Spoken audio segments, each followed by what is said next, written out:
मृत्यु के पहले हर एक मनुष्य को भक्ति प्राप्त करके ही शरीर छोड़ना चाहिए।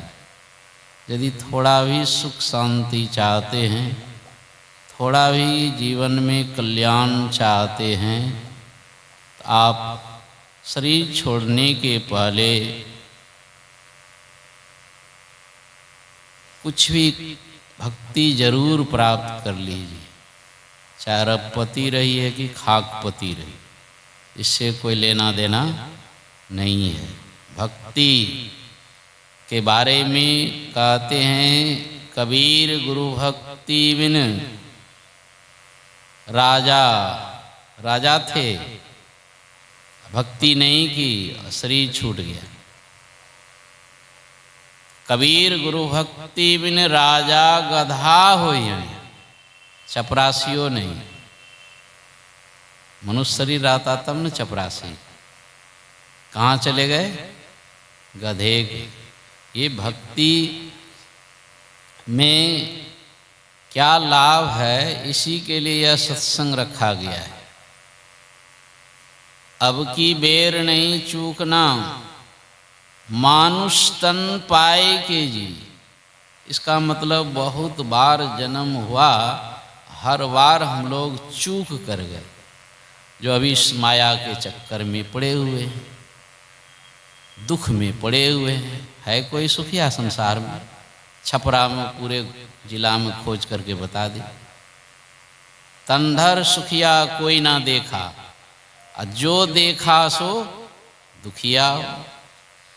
तो किसी को बहुत दुख है, किसी को कम दुख है, लेकिन बिना दुख का कोई संसार में नहीं है।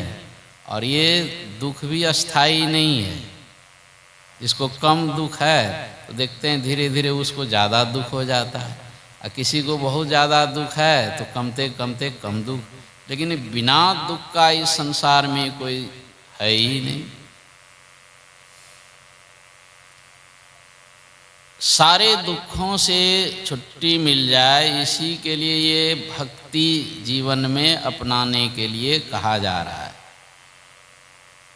भक्ति बिना नहीं निस्तरे, लाख करे जो कोई। बहुत लोग सोचते हैं हम तो बचपने से भक्ति कर रहे हैं, तरह तरह की भक्ति कर रहे हैं, लेकिन उन सारे भक्त जब सत्संग में नहीं आएंगे, संत मत का ज्ञान नहीं होगा, तो भक्ति करके भी अधोगति में लोग चले जाते।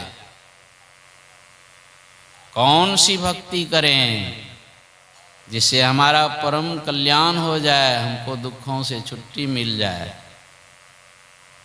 बहुत लोग सोचते होंगे तब तो घर द्वार जो छोड़ दिया है उसको ज्ञान हो गया होगा। सो सब बात नहीं है। मैंने तो देखा है जो दीक्षा भी देने लगा है उसको भी पता नहीं भक्ति के रहस्य।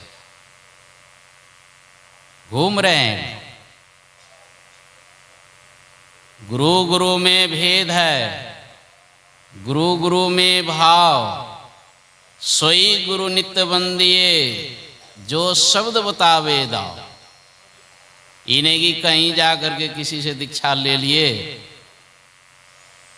आंधर गुरु बहिर चेला, और दोनों नरक में ठेलम। इसलिए सावधान हो जाइए। भक्ति बिना नहीं निस्तरे, लाख करे जो कोई। लाखों उपाय करते रहे, शब्द स्नेही होए रहे, घर को पहुँचे कौन समझे। जिसको फुर्सत नहीं है, दीक्षा ले लिए हैं, भजन करने के लिए फुर्सत नहीं है। परम संत बाबा देवी साहब कहा करते थे कि 24 घंटा होता है दिन रात में। यदि भक्ति चाहते हैं तो बाबा साहब कहते थे कितना भी अस्त व्यस्त जीवन क्यों ना हो, 22 घंटा जो है कमाइए, खाइए, दुनियादारी कीजिए। देखिए 22 घंटा सोइए जागिए, और 2 घंटा यदि आप बैठ करके अभ्यास नहीं करते हैं, समझ लीजिए कि नरक तो निश्चित होगा। एक तो अंधेरी कोठरी तामे दिया न बाती हो, अब बहिया पकड़ी जम ले चले कोई संग ना। जब जमराज ले जाएगा तो कहिए हम तो दीक्षा लिए हैं, दीक्षा तो लिए हैं लेकिन गुरु की आज्ञा के अनुसार आपने साधना नहीं की है तो गुरु ही नहीं प्रसन्न है, जमराज तो ले ही जाए। शब्द स्नेही होए रहे घर को पहुँचे सो, उस शब्द का प्रेमी हम कैसे बनेंगे? किनको वो शब्द मिलता है जिनका मन एकाग्र हो जाता है, उसको वो शब्द मिल जाता है। बच्चे का मन एकाग्र हो गया तो उनको शब्द मिल जाएगा, उस शब्द के अंदर में शब्द हो रहा है, दिन रात शब्द होता है, पापी के अंदर में भी शब्द हो रहा है, वो शब्द परम प्रभु परमात्मा का शब्द है। हर एक के अंदर में वे शब्द दिन रात हो रहे हैं। मन चंचल है, उस शब्द को नहीं सुन पाते हैं। तो तरह तरह से धर्म शास्त्रों में समझाया जाता है, वेद पुराण इतने सदग्रंथ संतवानियाँ और इतना जो सत्संग का प्रचार प्रसार हो रहा है, मुझे तो लगता है कि अरबों खर्च होते हैं वर्ष में सत्संग प्रचार में, है ना, अरबों खर्च। अभी देखिए पिछले साल अखिल भारतीय महाधिवेशन हुआ था नवादा जिला सिरदल्ला, 22 लाख रुपया में खाली टेंट हुआ, आगरा से टेंट आया। एक एक सत्संग में करोड़ों खर्च होते। तो ये सब का उद्देश्य क्या है? और आज के पाठ में जो हम लोगों ने सुना उत्तरकांड से रामचरितमानस में, शिव अज सुख सनकादिक नारद जे मुनि ब्रह्म विचार विशारद, सब कर मत खग नायक एहा करिए राम पद पंकज। देखिए किस तरह घुमा फिरा करके कर, ताकि दुनिया के लोग सब जान जाए, क्योंकि शिव जी को तो सब कोई मानने वाले हैं। ब्रह्मा जी, सुखदेव मुनि, नारद जी, सनकादिक ऋषि और जितने भी ब्रह्मज्ञानी आज तक संसार में हुए हैं, सबका एक ही विचार है, करिए राम पद पंकज, राम के चरणों में प्रेम कीजिए। बहुत लोगों को कपाड़ भारी होता है, खैनी से प्रेम नहीं, राम से प्रेम। क्या क्या चीज से प्रेम करने के लिए भिड़ गए हैं। यहाँ शिव जी कह रहे हैं कि राम जी के चरणों में प्रेम कीजिए। सुखदेव मुनि, नारद, सनकादिक ऋषि जितने भी हैं, सब कह रहे हैं कि राम जी के चरणों में प्रेम कीजिए। लेकिन सब की बात को मान करके हम लोग अपना मनमानी करते हैं, है ना, तो मनमुखी हैं। और वो शब्द मिलेगा किनको? बैठ जाइए तेजी से, कोई बैठाने वाला नहीं है। वहीं पर रोक दीजिए। एक तो ऐसे कपाड़ भारी है, देखते हैं ना, आई सब सुनने में, है ना, और जो है और पत्थर एगो ला करके दे देता है श्रोता को, नहीं, अपने माया मोह से झुलस रहे। आई सुनने समझने में भी जो है ना कठिनाई। मुझको याद आ रहा है, एक DIG साहब थे, दूसरे मत के, लेकिन ध्यान भजन करते थे। संत शिशु सुर जी महाराज, जिसको गुरु महाराज ने संत मत का हनुमान का, यहाँ तो कम से कम बंदरों बन करके रहिए, है ना। क्या काम उन्होंने किया। इतनी गरीबी थी उनको, घर पर छप्पर नहीं था। साई स्वामी जी भेजते थे सकरोहर से उनका बांस और छौनी के। संतमत के लिए कितना कुर्बान हुए थे, जो गुरु महाराज उन्होंने कह दिया कि ये संतमत का हनुमान है। एक DIG साहब को सुना कि ये ध्यान भजन करते हैं,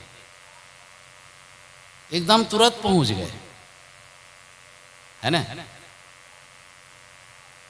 तो महात्मा जान करके सम्मान करते हैं। ये एक अक्षर पढ़े लिखे नहीं है, स्कूल गए ही नहीं, साधु बनने के बाद क ख सीखे और तुरंत प्रभावित कर लिया एकदम मित्रता की तरह। देख लिया कि मित्र। तो गुरु वो करते थे क्या, पुस्तक रखते थे गुरु महाराज। देखा कि अब प्रभावित हो गया तो गुरु माँ का गीता योग प्रकाश एक पुस्तक दे दिए। ये जो पढ़ लेगा विद्वान है एक बार में ही समझ जाएगा कि हमारे गुरु महाराज क्या है। और सही में DIG साहब उसको जब पढ़ा तो व्याकुलता हो गई महर्षि जी का दर्शन। ए स्थिर से बैठो।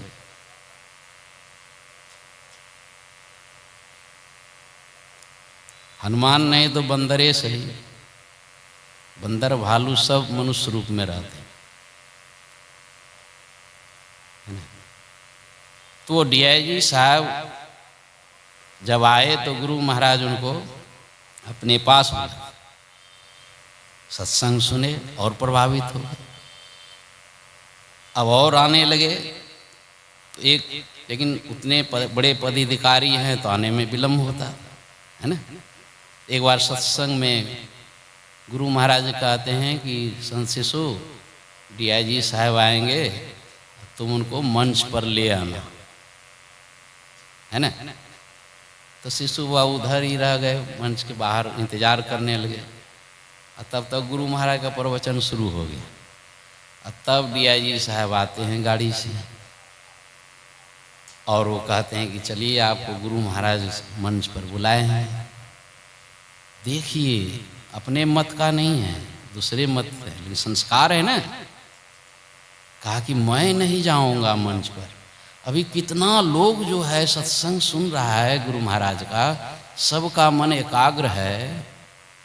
एक तो मैं पापी हूं कि मैं पीछे आया, और इतने सारे लोग सत्संग सुन रहे हैं, अब मैं जा करके भीड़ भाड़ में जाऊं, वहाँ भीड़ भाड़ चीर करके कितना लोग का मन जो है बिखर जाएगा।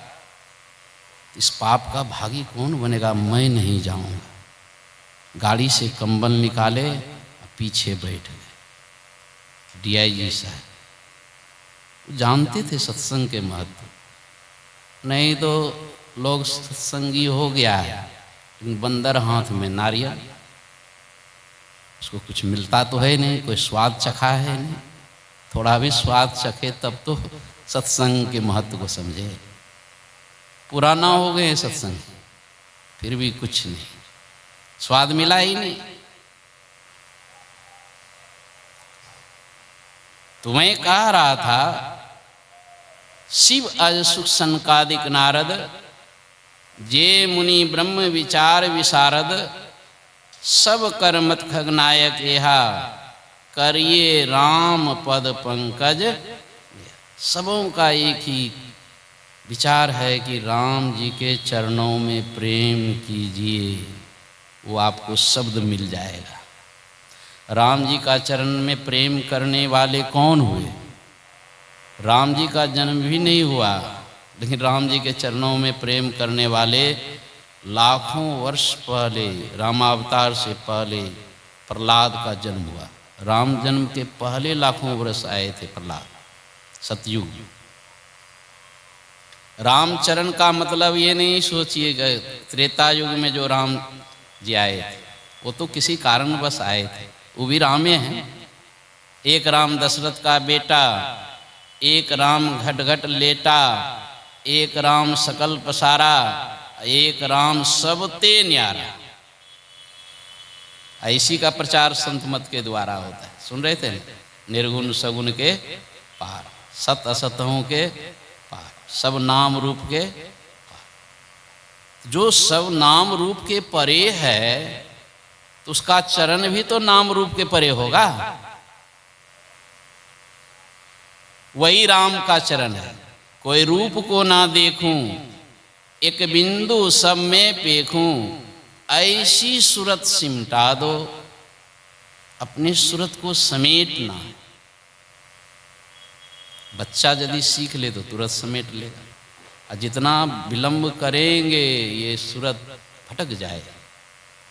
बुढ़ापा में इतना भटक जाता है कि छटपट करता है, शरीर छूट जाता है तो महा छटपट, शरीरों चला गया, घरों परिवार चला गया, अब देखिए उसकी छटपटाहट बढ़ जाती है। इसलिए होशियारी इसी में है कि करिए राम पद पंकज नेहा, उसी को बिंदु ध्यान कहते। राम के चरण का मतलब बिंदु ध्यान कीजिए, ऐसी का प्रचार हो रहा है न संत मत में। असली शिव चर्चा यही है, असली राम कथा यही होता है, असली भागवत यही होता है, असली राम धुन यही होता है, असली एकादशी व्रत यही होता है, असली खड़ना पड़ना निस्तार जो करते हैं छठ पूजा में यही होता है, असली लक्ष्मी घर दलिद्र बाहर जो करते हैं दीपावली में यही होता है, असली नवरात्रा जो करते हैं हम लोग विजयादशमी यही होता है। केवल राम जी के चरणों में प्रेम कर लीजिए, आपके घर में लक्ष्मी आएगी, दरिद्री चली जाएगी।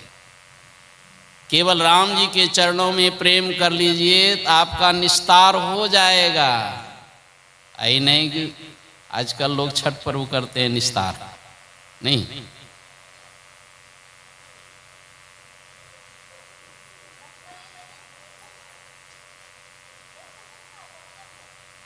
गुरु महाराज किसी को कहते हैं कि कोई भक्त आया, कहा कि गुरु महाराज हम छठ पर्व करिए, करने का तो मन है ये। तो गुरु माँ कहते हैं हाँ जी करो, लेकिन रोज छठ पर्व करो, ये 6 दिन वाला नहीं। लहसुन प्याज छोड़ दिए, 6 दिन पवित्रता से रह गए, और 365 दिन में एक दिन ध्यान किए खड़ना, वही ध्यान ही हमको लगता है उसमें बढ़िया चीज़ है। खड़ना के दिन ध्यान होता है ना, थोड़ा देर है ना, सब ध्यान में बैठते हैं, थोड़े देर बैठते हैं नहीं, वही असली है ध्यान, खड़ना का दिन वही असली राम जी के चरण खोजने का तरीका है। लेकिन 365 दिन में एक दिन विद्यार्थी 10-20 मिनट पढ़ ले, वो विद्वान बनेगा। यहाँ तो दिल्ली भेजते हैं, कहाँ भेजते हैं पढ़ने के लिए विद्यार्थी को, कितना मेहनत करता है, 365 दिन मेहनत करता है, तब कोई विद्यार्थी बनता है। यहाँ गुरु का भी ठिकाना नहीं, खाली आंख बंद करके बैठ जाते हैं, हो गया छठ पर्व। तो गुरु महाराज कहते थे हाँ जी छठ पर्व करो, लेकिन रोज करो। जितनी पवित्रता से तुम छठ पर्व में रहते हो, 365 दिन पवित्रता से रहो। छठ पर्व में लोग ब्रह्म मुहूर्त में जगते हैं, स्नान करते हैं, उसी तरह 365 दिन एकदम ब्रह्म मुहूर्त में जगो, स्नान करो, और गुरु से दीक्षा लेकर के ध्यान करो। ये ध्यान करते करते जब मन आपका एकाग्र होगा, मानस जप से भी मन एकाग्र होता है, मानस ध्यान से भी मन एकाग्र होता है, और दृष्टि साधन की क्रिया से पूरा पूरा मन एकाग्र हो जाता है। पूर्ण रूप से जब मन एकाग्र हो जाएगा तो एक बिंदुता की प्राप्ति होगी। यही राम जी के चरण हैं। बिंदु में तह नाद बोले, रैन दिवस सुहावनम, हो गया काम। दिन रात आनंद चाहते थे ना, क्या चाहते थे? भले आपके शरीर में कैंसर की बीमारी है, लेकिन वो यदि नाद प्रकट हो गया तो बीमारी तेमारी आपको कुछ नहीं करेगा। रामकृष्ण परम जी महाराज को गले में बीमारी कैंसर की, कुछ बिगाड़ा? शाही स्वामी जी को छोड़िए, हम लोग तो अपने नज़रों से देखा है, नहीं डॉक्टरों ने क्या क्या कहा उनके बारे में, कि अंतिम स्टेज में जब पहुँचेंगे तो बर्दाश्त नहीं होगा, हर हमेशा उखविक करेंगे, चिल्लाएंगे। मैं तो उनके कमरे में ही रात भर रहता था, कभी ऊह आह करते मैंने नहीं देखा। आपके अंदर में भी यदि राम जी के चरण यानी मन की एकाग्रता हो जाए, एक विदिता को प्राप्त कर लें, और वो शब्द नाद या शब्द एक ही बात प्रकट हो जाए, तो फिर तो क्या कहना, आनंद, दिन रात आनंद ही आनंद होगा। इसी के लिए जो है तरह तरह से रामायण गीता जो भी सदग्रंथ हैं समझाया जाता है कि किसी तरह समझ लो। इधर नहीं समझ सकते हैं बिना साधना के, समझा में ही लखा नमूना, बात है सतहित की। कहते हैं कि जब आपकी दृष्टि टिकेगी, अंदर में लखेंगे, पहले झलक में जो चीज़ आपको मिलेगा तो वही राम जी के चरण हैं। आपकी चढ़ाई पिंड से ब्रह्मांड में हो जाएगी। आप ब्रह्मांडी शब्द जब सुनने लगेंगे, यही कबीर कहते हैं कि शब्द स्नेही होए रहे, घर को पहुँचे। अंधकार से प्रकाश में गए, प्रभु के शब्द, आप शब्द के प्रेमी हो गए। हाँ, फिर से दीक्षा लेनी पड़ती है, शब्द साधना। अंतिम दीक्षा संत मत में है शब्द साधना। गुरु महाराज को 1909 ईस्वी में, है ना, 5 वर्ष वैरागी रूप होने के बाद 1909 ईस्वी में दृष्टि साधन की क्रिया मिली। नहीं तो भटक रहे थे अंध बने फिरते बाहिर, अंतर पथ भेद ना थे जाहिर, हमें बोधि बुझाए सुझाए दिया गुरु साहब बाबा देवी ने। देखिए, बंद कराए पलक पट को, कहे बाहर में तुम मत भटको, सीधे सन्मुख सुखमन बिंदु को गहवाया बाबा। यही नहीं राम जी का चरण, सीधे सन्मुख सुखमन बिंदु, उसका नाम है सुखमन। और वहाँ दुखमन नहीं, केवल सुख ही सुख। तो सुख का खजाना यहाँ है। भगति स्वतंत्र सकल सुख खानी, बिनु सत्संग न पावें। अब जैसे तैसे सत्संग कर लेंगे तो उनको तो कई जन्म लगेगा वहां पहुंचने में। सत्संग में प्रेम चाहिए। राम भगति के कई अधिकारी,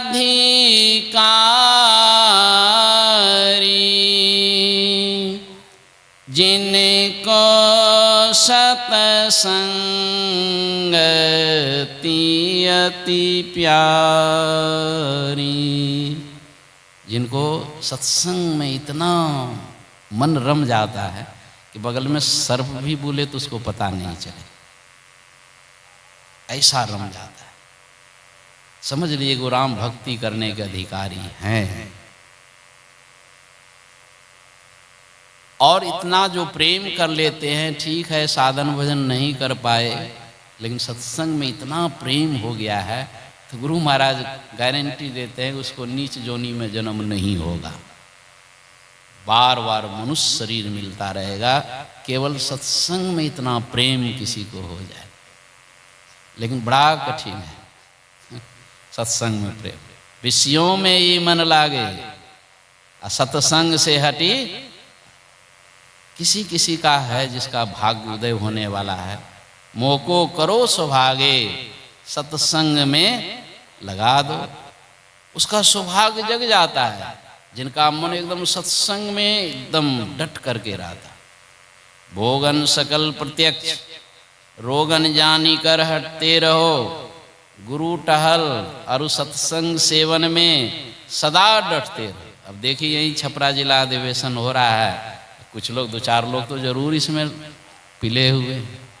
गुरु टहल, ये गुरु की सेवा, ये नहीं गुरु महाराज का चरण दबाएंगे तो वही सेवा होगा। नहीं नहीं नहीं, सत्संग का प्रचार आप करते हैं तो गुरु महाराज उस पर बहुत, यही तो उनका उद्देश्य है। कहते थे गुरु महाराज कि मुझे पसंद नहीं है कि संतमत के ज्ञान से एक संथाल भी खाली रहे। संथाल जाति होता है, नहीं जानते?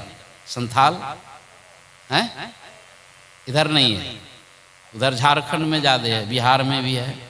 अरे जंगली जाति जो रहते हैं, जंगल सौतार आदिवासी भी कहते हैं। तो गुरु महाराज को देखिए, सब जाति को ये ज्ञान मिलना ही चाहिए।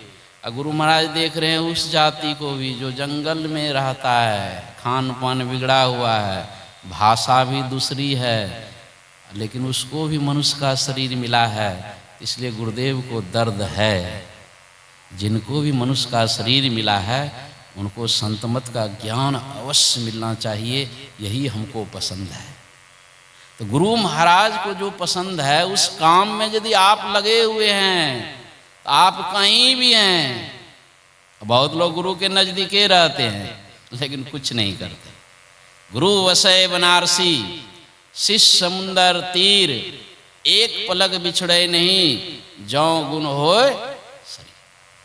भोगन सकल प्रत्यक्ष, रोगन जानी कर हटते रहो। संसार के भोग में, विषय में यदि मन पड़ा तो रोग होगा, यानी दुख होगा। नर्तन पाए विषय मन देही, पलटी सुधा तेसठ विषलेही। कितनी भारी मूर्खता है जो अमृत छोड़ करके विषय लेता है, विष लेता है। तो भोगन सकल प्रत्यक्ष, रोगन जानी कर हटते रहो। गुरु टहल और सत्संग सेवन में सदा डटते रहो, हर हमेशा डट कर। और मेहनत करना है जीवन में, है ना। उदाहरण तो संत शिशुर जी महाराज का बराबर आता है कि कैसे वो दीरा दहाड़ के आदमी, गरीब आदमी, अनपढ़ आदमी, कई जिला में उन्होंने सत्संग प्रचार कर दिया। बिना निमंत्रण दिए कहीं पहुंच जाते थे। गुरु महाराज वहाँ जा रहे हैं, वहाँ के लोग अनभिज्ञ हैं, कैसे वहाँ क्या करेगा। अब देखिए दूसरे का खेती अब बेटैया करने वाले कैसे समय निकालते हैं, 15-15 दिन जा करके बता रहे हैं, खट रहे हैं, कर रहे हैं। इसी सासाराम की बात में कह रहा, गुरु महाराज का कार्यक्रम था, एकदम नए जगह अभी पहुंच गए, वहाँ पहले पहुंच गए बिना बुलाए। हनुमान थे ना, सारी व्यवस्था एकदम कर गए, खट करके मेहनत करके। और जब बढ़िया से सत्संग हो गया तो 2 गाड़ियाँ थी। एक गाड़ी पर गुरु महाराज और गुरु महाराज के निजी सेवक बैठ गए, और दूसरी गाड़ी पर यत्र तत्र से जो महात्मा आए थे वो बैठ गए। यही सब करते करते इनको जो है गाड़ियाँ भर गई। अब वो क्या करेंगे, किसी तरह कह रहे हैं कि यहाँ से हमको जाना है, गुरु महाराज का कार्यक्रम था वहाँ से रिविलगंज से नासरीगंज, है ना। कोई सुविधा नहीं, सवारी नहीं, किसी तरह कहते हमको बैठा लो। इन्हें सोचिएगा कि भाई हम सेवा करते तो हमको फैसिलिटी मिले, नहीं नहीं, देख लीजिए कोई जो है टस से मस नहीं किया, गाड़ी में नहीं बैठाया। और गुरु महाराज देख रहे थे शिशुबा को, इसको कोई नहीं बैठा रहा है, 15 दिन से यहाँ सेवा कर रहा है, कोई नहीं बैठा। और लोग जो बिना सेवा करने वाले जाके बैठे। ये देखिए संतमत में तरह तरह के लोग। और गुरु महाराज देखे तो इशारा से बुलाते हैं कि संत शिशु इधर आओ। तो चले गए, पूछते हैं कौन जात चखत है। कल के सरकार हमें ग्वाला चखिए। अरे तुम तो मजबूत जात का है, एक काम करो, झोला कुमंडल रख दो गाड़ी में, तुम गाड़ी में लटक करके गुरु की आज्ञा पा करके। हनुमाने थे तो क्या करना, एकदम गाड़ी में लटक करके। ये है सेवा, सेवा से सद्गुण है आते, जिससे जीवन सुखमय होता। जिसमें है सेवा भाव नहीं, असाही सुख चैन। और वही संत शिशु जी महाराज गुरु महाराज के जन्म भूमि में एकदम संकल्प ले लिए कि मैं यहाँ गुरु महाराज का एक विशाल आश्रम बनाऊँ। 28 वर्ष लगा उनको ढलाई करने। आज गुरु महाराज के जन्म भूमि पवित्र स्थान बन के तैयार है। तो किसी के अंदर में भी हो सकता है, और नहीं तो लोग दिन काटने के लिए दीक्षा ले लिए हैं। दिन बीतत जावे आयु खुटावे, भजो भजो प्रभु नाम। परिजन धन सारा सुतवित दारा, नहीं आवे को काम। निज तन छुट जावे काम न आवे, यह जग दुख को धाम। सब विषय पसारा भव की जारा, या में नहीं आराम। यहाँ आराम खोज रहे हो, प्रभु केवल साचा अरु सब कांचा। भजो प्रभु को प्रतियाम। पूज्यपाद प्रधानाचार्य जी पधार रहे हैं। बोलिए श्री सद्गुरु महाराज की जय।